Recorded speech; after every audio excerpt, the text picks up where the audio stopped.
قادر و عادل ہے مگر تیرے جہاں میں، تو قادر و عادل ہے مگر تیرے جہاں میں، ہیں تلخ بہت بندہ مزدور کے اوقات۔ ہم ڈی سی ایف اے کے مرکزی صدر جناب شاکر عمر گجر صاحب، ان کا دل کی اتھاہ گہرائیوں سے شکریہ ادا کرتے ہیں کہ انہوں نے ڈی سی ایف اے کے نام سے ایک ایسا پلیٹ فارم معرض وجود میں لائے جو پاکستان کے فارمرز، پاکستان کے کسانوں کی آواز بن کر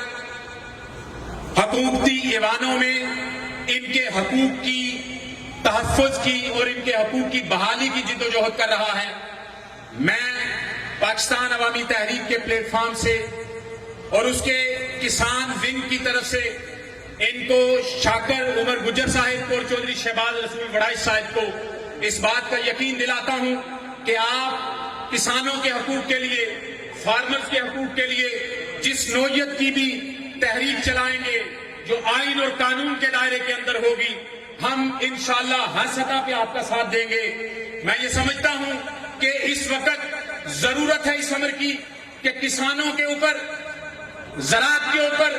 فارمرز کے اوپر خصوصی توجہ دی جائے۔ اس کی وجہ یہ ہے کہ یہ ملک آج بھی 70% زراعت پہ بیس کرتا ہے، کسانوں کی محنت پہ بیس کرتا ہے، فارمرز پہ بیس کرتا ہے۔ اگر فارمرز کو اس کا بنیادی حق دیا جائے، فارمرز کے لیے